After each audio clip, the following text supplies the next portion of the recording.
മലപ്പുറം നടുവത്ത് Nipah എന്ന സംശയം. വണ്ടൂർ നടുവത്ത് മരിച്ച യുവാവുമായി നേരിട്ട് സമ്പർക്കത്തിലുള്ള 26 പേരുടെ പ്രാഥമിക പട്ടിക തയ്യാറാക്കി. പൂനെ വൈറോളജി ലാബിൽ നിന്നുള്ള ഫലം പോസിറ്റീവായാൽ തുടർ നടപടികളിലേക്ക് ജില്ലാ ഭരണകൂടം കടക്കും. വിപിൻ സി വിജയൻ മലപ്പുറത്ത് നിന്ന് കൂടുതൽ വിവരങ്ങളുമായി ചേരുന്നു. വിപിൻ, 2 മാസം മുമ്പാണ് ജില്ലയിൽ ഒരു നിപ്പ മരണം റിപ്പോർട്ട് ചെയ്തത്. ഇപ്പോൾ ഈ വന്ന യുവാവ് ബാംഗ്ലൂരിൽ നിന്നാണ് എന്നാണ് അറിയുന്നത്.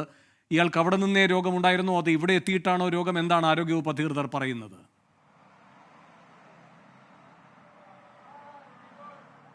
വേണു, ഇവിടെ എത്തിയതിന് ശേഷമാണ് രോഗം എന്നുള്ളതാണ് നിലവിലുള്ള ഒരു സ്ഥിരീകരണമുള്ളത്. കാരണം ഓഗസ്റ്റ് 23-ാം തീയതിയാണ് ബാംഗ്ലൂരിൽ നിന്ന് അവിടെ പഠിക്കുന്ന ഈ യുവാവ് നാട്ടിലേക്ക് വരുന്നത്. അത് കാലിനൊരു ഫ്രാക്ചർ ആയതിനു ശേഷമാണ് നാട്ടിലേക്ക് വരുന്നത്. അതിനു മുൻപ് മഞ്ഞപ്പിത്തം ബാധിച്ചിരുന്നു, അത് ഭേദമായി തിരിച്ചു പോവുകയും ചെയ്തതാണ്. ഈ 23-ന് വന്നതിന് ശേഷം പിന്നീട് സെപ്റ്റംബർ 4-ാം തീയതിയാണ് പനിയുടെ ലക്ഷണങ്ങൾ കാണിക്കുന്നത്. 5-ാം തീയതി തന്നെ ആശുപത്രിയിൽ പ്രവേശിപ്പിച്ചു. ഇത് വണ്ടൂരിലെ ഒരു സ്വകാര്യ ആശുപത്രിയിലായിരുന്നു. ഇവിടെ നിന്നും പനി മൂർച്ഛിച്ചതിനെ തുടർന്നാണ് പെരിന്തൽമണ്ണയിലെ സ്വകാര്യ ആശുപത്രിയിലേക്ക് പ്രവേശിപ്പിക്കുന്നതും തിങ്കളാഴ്ച മരണം സംഭവിക്കുകയും ചെയ്യുന്നത്. മസ്തിഷ്ക ജ്വരത്തിന്റെ ലക്ഷണങ്ങളും ഉണ്ടായിരുന്നു.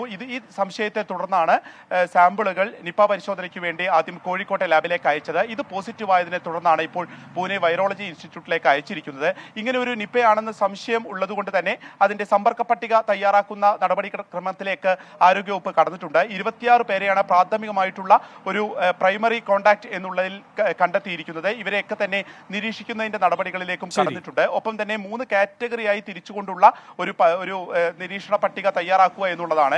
ഇനി റൂട്ട് മാപ്പ് അടക്കമുള്ളവ തയ്യാറാക്കുകയും വേണം. ഇതിനൊക്കെ മുൻപ് ഔദ്യോഗികമായി ഇത് നിപ്പ തന്നെയാണ് എന്നുള്ള ഒരു സ്ഥിരീകരണം ഇന്ന് തന്നെ ഉണ്ടാകും എന്നുള്ളതാണ് ആരോഗ്യവകുപ്പിന്റെ ഭാഗത്ത് നിന്ന് അറിയിക്കുന്നത്. ഉന്നത ഉദ്യോഗസ്ഥരും ജനപ്രതിനിധികളും ചേർന്നിട്ടുള്ള യോഗം ഇന്നലെ തന്നെ ആരംഭിച്ചു. ഇനി വേണ്ട തുടർ നടപടികൾ അടക്കം ചർച്ച ചെയ്യണം. ഒപ്പം തന്നെ നിപ്പയാണെങ്കിൽ അതിന്റെ നിയന്ത്രണങ്ങളിലേക്കും ജില്ലാ ഭരണകൂടം അധികം വൈകാതെ തന്നെ കടക്കുകയും ചെയ്യും. വേണു.